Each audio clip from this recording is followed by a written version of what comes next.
Dear students, पिछले video में जो है टेंस वाले हम लोग देख चुके थे कि टेंस में हमको जो है 3 काइंड्स हैं टेंस के, प्रेजेंट टेंस, पास्ट टेंस और फ्यूचर टेंस। ठीक है, टेंस में हमको 4 सेंटेंसेस पढ़ने होते हैं, affirmative sentence, negative sentence, interrogative sentence, interrogative negative sentence, subject क्या होता है, वर्ब क्या होता है और ऑब्जेक्ट क्या होता है।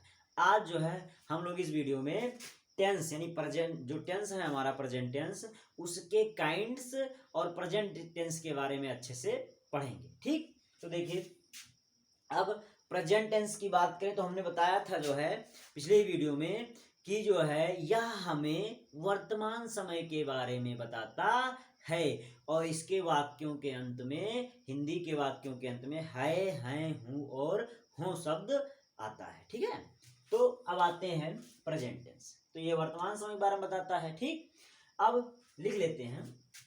तो प्रेजेंट टेंस क्या करता है, यह टेंस हमें वर्तमान समय के बारे में बताता है।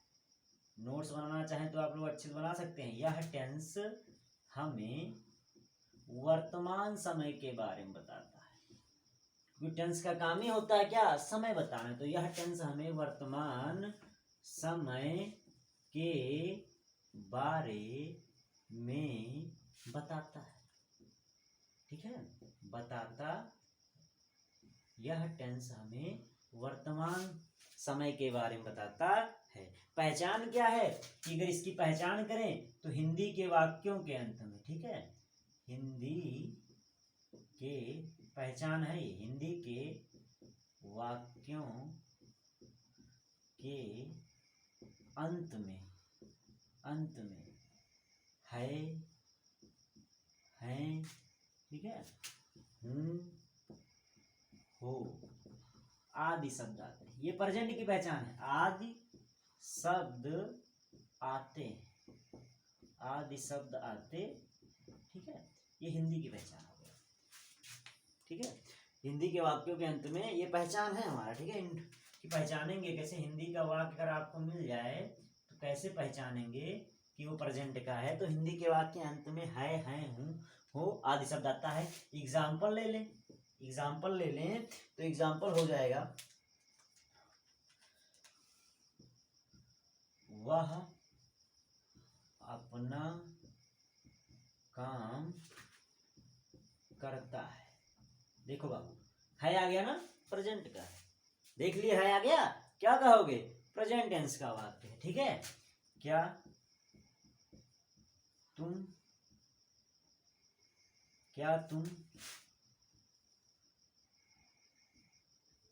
पढ़ाई करते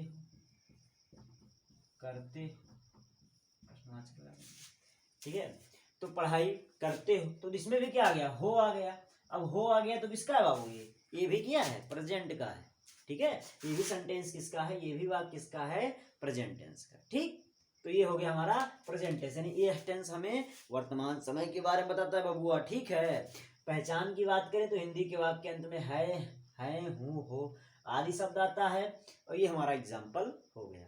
हे बाबू, एक चीज ध्यान देना है, जब भी हम ट्रांसलेशन करेंगे ना तो पहला काम हम करेंगे वाक्य का अंत देख करके टेंस पहचानेंगे। सुने क्या कहे हैं, जब भी हम ट्रांसलेशन करेंगे तो पहला काम होगा वाक्य का अंत देख करके टेंस पहचानना। ठीक, हिंदी का वाक्य। ठीक, तो अब आते हैं प्रेजेंट टेंस के पहले काइंड पे, जिसका नाम है क्या, प्रेजेंट इंडेफिनिट टेंस। याद हो गया होगा, रटे होंगे आप लोग। पहला क्या है, प्रेजेंट इंडेफिनिट टेंस। पहला क्या है, प्रेजेंट इंडेफिनिट टेंस। इसका एक और नाम है, ठीक है, इसका एक और नाम है। जैसे कुछ बच्चों का घर का नाम चंगू मंगू, स्कूल का नाम है ना अच्छा होता है, प्रकाश, धनेश, घर का नाम चंगू मंगू। ऐसे यहाँ जो है इसका 2 नाम, प्रेजेंट इंडेफिनिट टेंस और क्या है, simple present tense. Simple present tense, क्या नाम बाबू, इसके 2 नाम। ठीक है, प्रेजेंट इंडेफिनिट टेंस या सिंपल प्रेजेंट टेंस, चाहे जो कहे। ठीक, अब ये क्या होता है, ठीक है, ये क्या होता है बाबू? तो हम पहली बात इसको जानेंगे कि ये करता क्या है, बताता क्या है और इसकी पहचान क्या होती है। ठीक है, तो प्रेजेंट इंडेफिनिट टेंस क्या करता है, नॉर्मली जो है वर्तमान समय में किसी काम के करने या होने के बारे में बताता है। ठीक है, प्रेजेंट इंडेफिनिट टेंस, क्योंकि ये प्रेजेंट टेंस का काइंड है तो ये वर्तमान समय के बारे में ही बताएगा। ठीक है, अब इसकी बात करें नॉर्मली तो यह वर्तमान समय में किसी काम के करने या होने के बारे में बताता है। ठीक, अब ये तो हो गया। पहचान सबसे इंपॉर्टेंट है बाबू, पहचान। इसकी पहचान क्या होती है? पहचान हिंदी की जो है, हिंदी में कैसे पहचानेंगे? तो पहचान जो होती है इसकी, कि इसका पहचान क्या है, तो इस टेंस के हिंदी के वाक्यों के अंत में ता है, ती है, ते है, ता हूं आदि शब्द आते हैं। तो लिखेंगे इस टेंस के हिंदी, इस टेंस के हिंदी के वाक्यों के अंत में ता है बाबू, इस टेंस की हिंदी के वाक्यों के अंत में ता है, ती है, ते हैं, ता हूं आदि शब्द आते हैं, आदि शब्द आते हैं। ठीक है, आदि शब्द आते हैं। चूंकि प्रेजेंट है तो है ही तो रहेगा ही, लेकिन अगर प्रेजेंट इंडेफिनिट टेंस का वाक्य है तो इस टेंस के हिंदी के वाक्यों के अंत में ता है, ती है, ते है, ता हूं आदि शब्द आएंगे। ठीक है, अगर ये शब्द कहीं मिल जा रहे हैं तो आप तुरंत कहोगे कौन सा ये टेंस है। ठीक है, तो बता दोगे प्रेजेंट इंडेफिनिट टेंस का ये क्या है, सेंटेंस है या वाक्य। ठीक है, पल्ले पड़ गया कि नहीं पड़ गया? यानी हिंदी के वाक्य के अंत में ता है, ती है, ते है, ता हूं आदि शब्द आते हैं। एग्जाम्पल देख लेते हैं, कैसे पहचानोगे बबुआ? देख लो देख लो देख लो।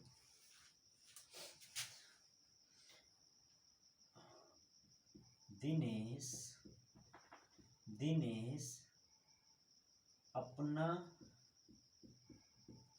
कार्य करता है, अपना कार्य करता है। इसमें क्या आ गया? ता है आ गया, आ गया कि नहीं? ता है आ गया तो प्रेजेंट इंडेफिनिट टेंस का वाक्य है। समझ गए कि नहीं? ठीक, वे बच्चे, ठीक है, वे बच्चे खेलते हैं, वे बच्चे खेलते हैं।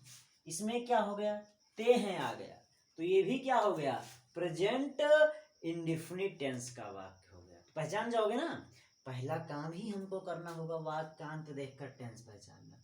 तो ये एग्जांपल हो गया, दिनेश अपना कार्य करता है तो ता है आ गया प्रेजेंट इंडेफिनिट टेंस, वे बच्चे खेलते हैं तो ते हैं आ गया तो प्रेजेंट इंडेफिनिट टेंस। ठीक है, अब आते हैं इंपॉर्टेंट इसका है, अब आते हैं इसका हेल्पिंग वर्ब क्या होता है, इसका मेन वर्ब क्या होता है, इसका हेल्पिंग वर्ब क्या होता है और मेन वर्ब।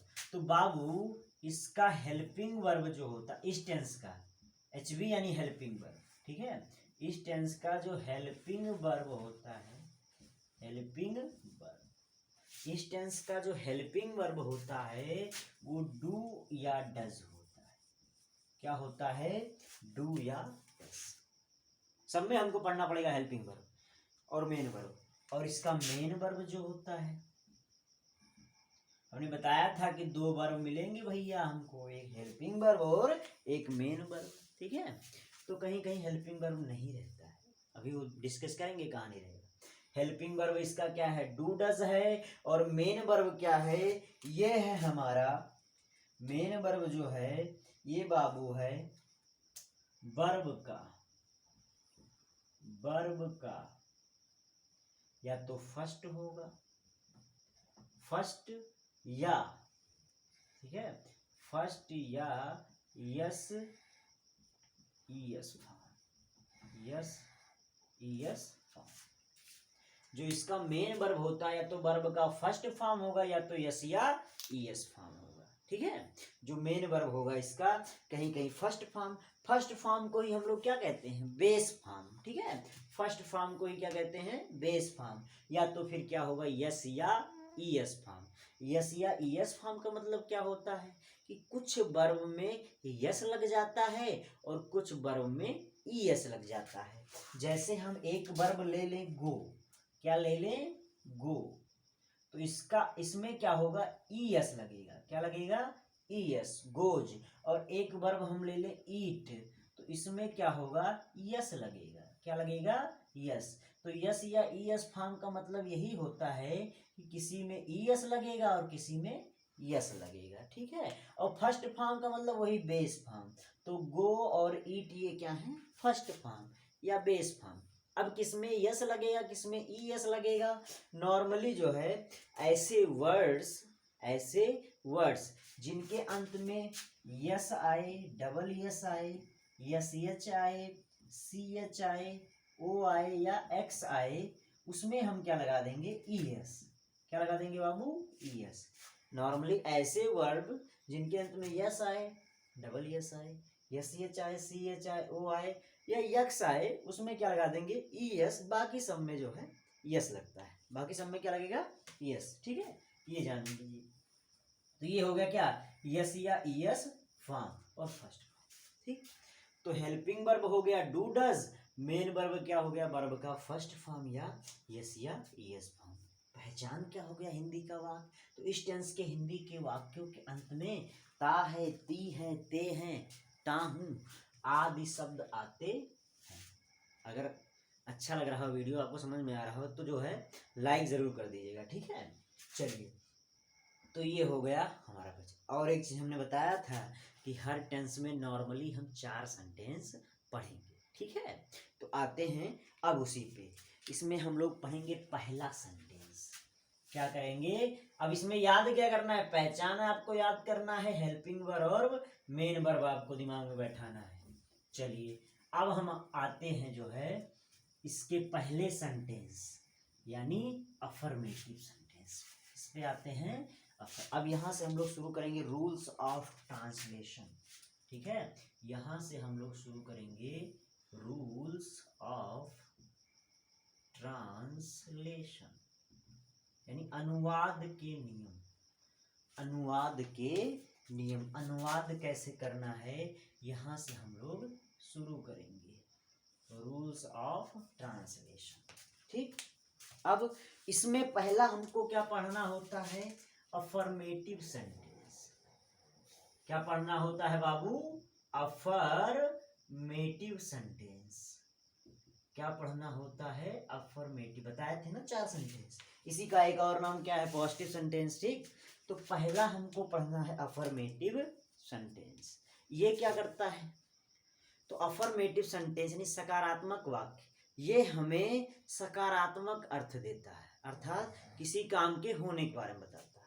अफर्मेटिव सेंटेंस से हमें सकारात्मक अर्थ निकलता है।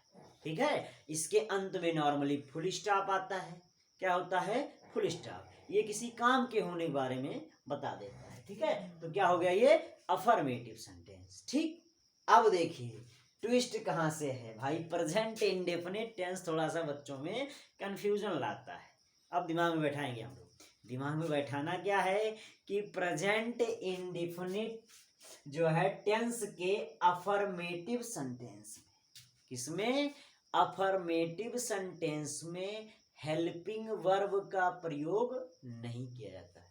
सुनिए, प्रेजेंट इंडेफिनिट टेंस के अफर्मेटिव सेंटेंस में नॉर्मली हेल्पिंग वर्ब का, यानी हेल्पिंग वर्ब का प्रयोग नहीं किया जाता है। ठीक है, नॉर्मली हेल्पिंग वर्ब का प्रयोग नहीं किया जाता है बाबू। ठीक है, नॉर्मली शब्द है। फिर देखिए, ठीक, तो अफर्मेटिव जो हमने ऊपर लिखवाया था कि इस टेंस की हेल्पिंग वर्ब डू या डज होती है ना, तो अफर्मेटिव में वो नहीं करना है। ठीक है, जान पाए। तो इसका पहला नियम हो जाता है, पहला नियम हम लोग लिख लेते हैं, क्या लिख लेते हैं, इस सेंटेंस, ये सेंटेंस है अफर्मेटिव और वो टेंस है, दिमाग में बैठाएंगे। इस सेंटेंस यानी कि सेंटेंस अफर्मेटिव, इस सेंटेंस में HB यानी हेल्पिंग वर्ब का प्रयोग नहीं करते, का प्रयोग नहीं करते। इसी टेंस के लिए लिखवा रहे, हर टेंस के थोड़ी लिए रहेगा कि अगर हम अफर्मेटिव सेंटेंस मिल गया तो उसमें हेल्पिंग वर्ब का प्रयोग नहीं करेंगे, खाली कौन सा, प्रेजेंट इंडेफिनिट के लिए हम कह रहे हैं। तो प्रेजेंट इंडेफिनिट टेंस के अफर्मेटिव सेंटेंस में इस सेंटेंस में हेल्पिंग वर्ब का प्रयोग नहीं करते हैं, और जहां लिखवाएंगे वहां भी नहीं किया जाएगा, लेकिन यहाँ पे तो हेल्पिंग वर्ब का प्रयोग नहीं किया जाएगा। और हेल्पिंग वर्ब है क्या बाबू, डू और डज, यानी उसका प्रयोग नहीं करना है, उसका प्रयोग नहीं करना है। ठीक, अब देखिए तब क्या होता है भाई, दूसरा रूल आ जाता है इसमें। दूसरा रूल क्या है, इसमें हम क्या करते हैं, इसमें मेन वर्ब के, इसमें मेन वर्ब के फर्स्ट अथवा यस या ईएस फॉर्म का प्रयोग करते, फॉर्म का प्रयोग करते हैं, फॉर्म का प्रयोग करते हैं। ठीक है, इसमें क्या होता है, इसमें मेन वर्ब के फर्स्ट अथवा यस या ईएस फॉर्म का प्रयोग करते हैं, हेल्पिंग वर्ब का प्रयोग नहीं करते हैं। ठीक, या तो यस या ईएस फॉर्म का या तो फर्स्ट फॉर्म का प्रयोग करते हैं। अब भैया बात आ गया फर्स्ट फॉर्म, ये दोनों चीज करना है, यानी किसी के साथ फर्स्ट फॉर्म होगा और किसी के साथ यस या ईएस फॉर्म होगा, तो सुनेंगे हम। तो सब्जेक्ट हमारा दो प्रकार का हो सकता है, या तो सिंगुलर हो या तो प्लूरल हो। सब्जेक्ट हमारा या तो सिंगुलर हो बाबू, या क्या हो, प्लूरल हो। ठीक है, तो सिंगुलर के साथ किसका प्रयोग हो, प्लूरल के साथ। तो देखिए सब्जेक्ट हमारे दो प्रकार के होंगे, या तो सिंगुलर, क्या होगा, या तो सिंगुलर होगा या तो प्लूरल होगा। ठीक है, या तो सिंगुलर होगा या तो प्लूरल। अब देख लो सिंगुलर में यस आ रहा है, क्या आ रहा है, यस, और यस या ईएस फॉर्म में भी क्या आ रहा है, यस। यानी यदि हमारा सब्जेक्ट सिंगुलर है तो उसके साथ यस या ईएस फॉर्म का प्रयोग करेंगे, और यदि हमारा सब्जेक्ट प्लूरल है तो उसके साथ फर्स्ट फॉर्म का प्रयोग करेंगे। ठीक है, समझ लीजिए, दिमाग में बैठाइए। यदि सब्जेक्ट सिंगुलर, देखो सिंगुलर में भी यस और यस या ईएस फॉर्म में भी यस, सब्जेक्ट सिंगुलर है तो यस या ईएस फॉर्म का प्रयोग, और प्लूरल है तो फर्स्ट फॉर्म का प्रयोग। दिमाग में इसको बैठा लीजिए अच्छे से। ठीक है, और बैठा तरीका भी बता दें, कंफ्यूज नहीं हो। सिंगुलर में यस आ रहा है और यस या ईएस में भी क्या आ रहा है, यस आ रहा है। पढ़ गया पल्ले हो, ठीक है। तो ये क्या हो गया हमारा शब्द। अब देखते हैं, अब लिखवा देते हैं इसको। इसके लिए रूल क्या बन जाता है, रूल नंबर 3 क्या बनता है, रूल नंबर 3 बनता है कि देखिए ही, सी, इट तथा सिंगुलर। हे भैया ये प्रोनाउन है ना, इनको सिंगुलर माना जाता है। क्या माना जाता है, सिंगुलर। ही, सी, इट तथा सिंगुलर सब्जेक्ट्स के साथ, सब्जेक्ट के साथ यस या ईएस फॉर्म का प्रयोग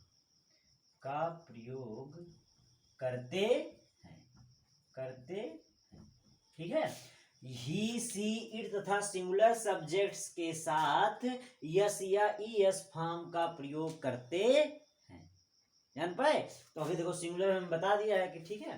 दूसरा अभी चौथा रूल इसी अभी बताएं, वही हो जाता है। क्या है, आई, वी, दे, यू। नॉर्मली ये प्लूरल माने जाते हैं। ठीक है, आई, बी, दे, यू तथा प्लूरल सब्जेक्ट्स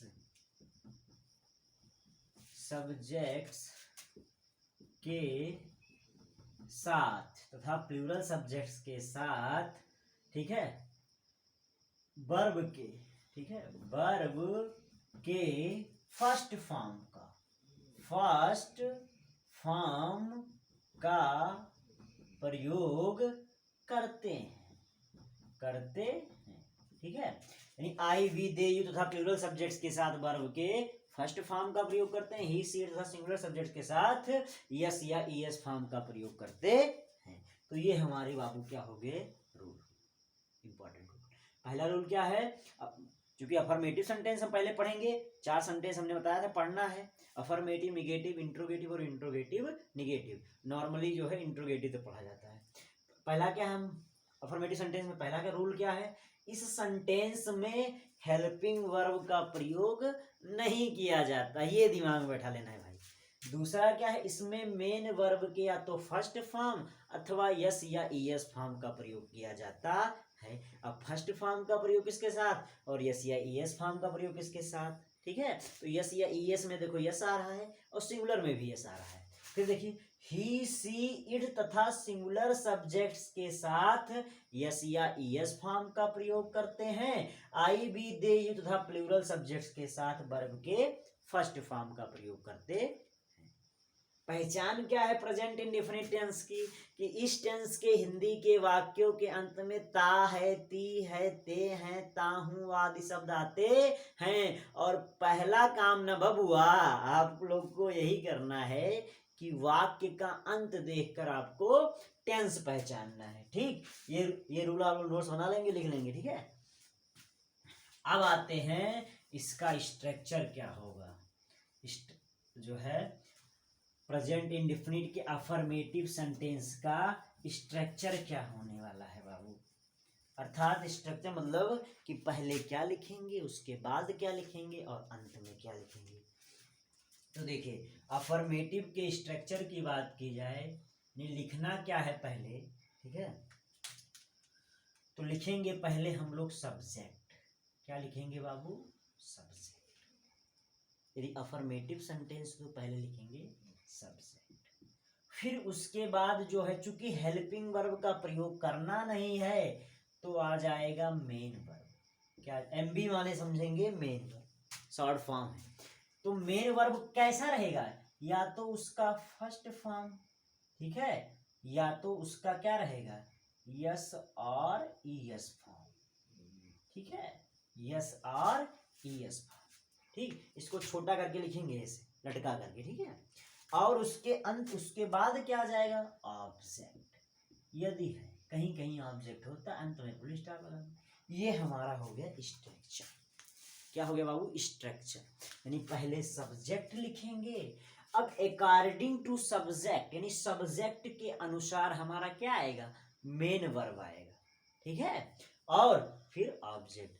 अब देख लीजिए, दिमाग लगाइए, सब्जेक्ट सिंगुलर है तो यस या ईएस फॉर्म, सिंगुलर में भी क्या है, यस, यहाँ भी यस या ईएस। प्लूरल है तो फर्स्ट फॉर्म, रोमन में लिखा है, ठीक है बाबू, आई मत समझना, ये फर्स्ट है, ठीक है। ये हमारा स्ट्रक्चर हो गया। अब हम लोग यहीं से करते हैं ट्रांसलेशन की शुरुआत। एग्जाम्पल दे रहा हूं बाबू, ध्यान से देखिए और इसको समझते हैं। पहला एग्जाम्पल है ट्रांसलेशन का, क्या, वह विद्यालय जाता है, वह विद्यालय जाता है, वह विद्यालय जाता है। ध्यान से सुनो बाबू, अब ट्रांसलेशन कर रहे हैं हम लोग, ठीक है, हिंदी से इंग्लिश बना रहे हैं। वह विद्यालय जाता है, पहला काम क्या कहे हैं करने के लिए, वाक्य का अंत देख करके टेंस पहचानना। तो ता है आ रहा है, तो कौन सा टेंस, याद करो पहचान का रूल, प्रेजेंट इंडेफिनिट टेंस। ता है आ गया तो कौन सा tense, present indefinite tense. Rule में लिखवाए थे कि हिंदी के वाक्यों के अंत में ता है, ती है, ते हैं, ताहू आदि शब्द। तो वह विद्यालय जाता है, भैया हम लोग श्योर हो गए, प्रेजेंट इंडेफिनिट टेंस। अब इसका सेंटेंस पहचानिए, टेंस के बाद सेंटेंस। अफर्मेटिव है, काम का होना पाया जा रहा है, सकारात्मक अर्थ दे रहा है। वह विद्यालय जाता है, यानी काम हो रहा है, ठीक है, सकारात्मक अर्थ आ रहा है।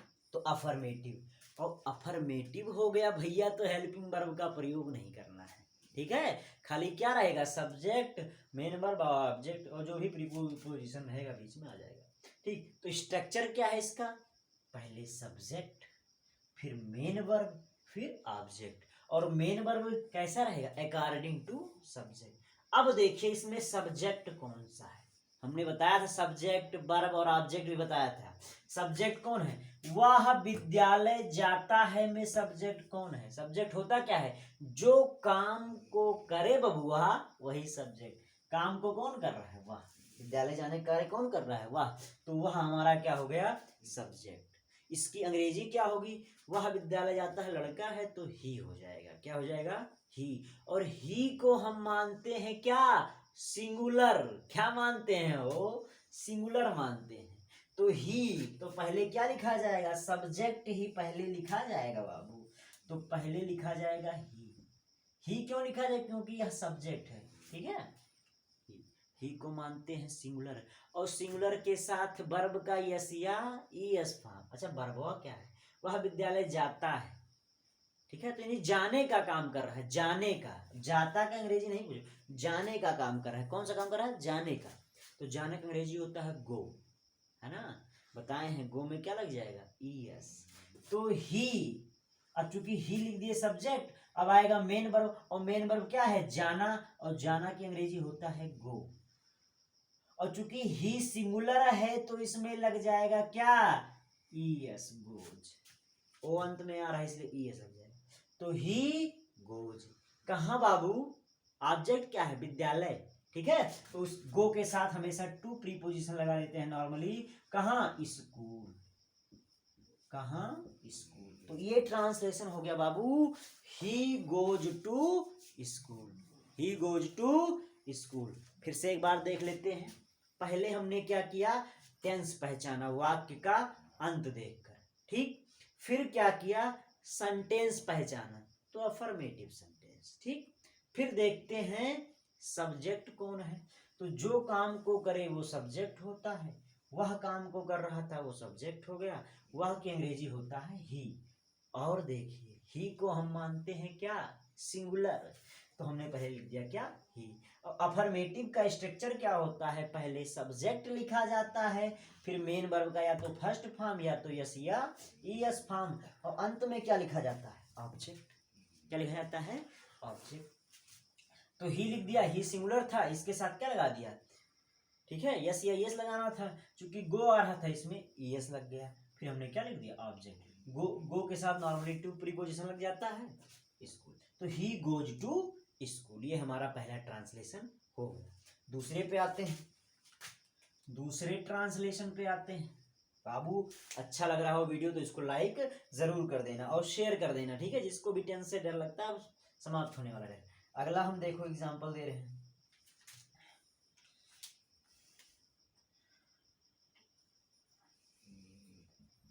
मुकेश और दिनेश, मुकेश और दिनेश मैदान में खेलते हैं, मैदान में खेलते हैं, मुकेश और दिनेश मैदान में खेलते हैं। इसको करेंगे, पहला काम क्या करेंगे, वाक्य का अंत देखकर टेंस पहचानेंगे, ते हैं आ गया, प्रेजेंट इंडेफिनिट टेंस, ठीक है। अब देखेंगे अफर्मेटिव है कि नेगेटिव, तो काम का होना पाया जा रहा है, तो अफर्मेटिव क्या है, अफर्मेटिव सेंटेंस है, ठीक। अब सब्जेक्ट कौन है, जो काम को करे वो सब्जेक्ट, तो काम कौन कर रहे हैं, मुकेश और दिनेश, कौन कर रहा है, मुकेश और दिनेश, तो ये हो गए क्या, सब्जेक्ट। और हमें पता है कि अफर्मेटिव में पहले क्या लिखते हैं, सब्जेक्ट, तो यानी मुकेश और दिनेश की स्पेलिंग आप पहले लिखिए, मुकेश एंड दिनेश, क्या लिख देंगे, मुकेश एंड दिनेश, ठीक है। सब्जेक्ट पहले लिखा जाता है, देखिए स्ट्रक्चर लिखा है, इसे स्ट्रक्चर के अनुसार लिखेंगे, तो सब्जेक्ट हो गया। अब चूंकि दो लोग हैं तो प्लूरल हो गया, क्या हो गया, प्लूरल हो गया, ठीक है। तो अब क्या करेंगे, मेन वर्ब का फर्स्ट फॉर्म लाएंगे, क्योंकि प्लूरल के साथ फर्स्ट फॉर्म। अब क्या करें, खेलना, बहु कौन सा काम कर रहे हैं, खेलना, और खेलना का अंग्रेजी प्ले, तो पहले मेन वर्ब ही लिखेंगे उसके बाद, तो प्ले। क्योंकि प्लूरल थे इसलिए इसमें यस या यस नहीं लगेगा। मुकेश एंड दिनेश प्ले, कहाँ बाबू? मैदान में, तो मैदान के लिए in the ground, in the ground. ठीक है, यानी पहले टेंस पहचाने, सब्जेक्ट पहचाने, सेंटेंस पहचाने, उसके बाद हमने क्या कर दिया? ट्रांसलेशन। पहले सब्जेक्ट लिख दिया, फिर मेन वर्ब लिख दिया, फिर क्या कर दिया? ऑब्जेक्ट लिख दिया। चूंकि इसमें हेल्पिंग वर्ब का प्रयोग नहीं करना है अफर्मेटिव सेंटेंस में प्रेजेंट इंडेफिनिट के, ठीक है, इसलिए डू डज नहीं आया नॉर्मली। तो Mukesh and Dinesh play in the ground. ठीक, यदि आपको वीडियो अच्छा लगा हो तो इसको लाइक करिए, शेयर करिए और सब्सक्राइब करिए। Thank you.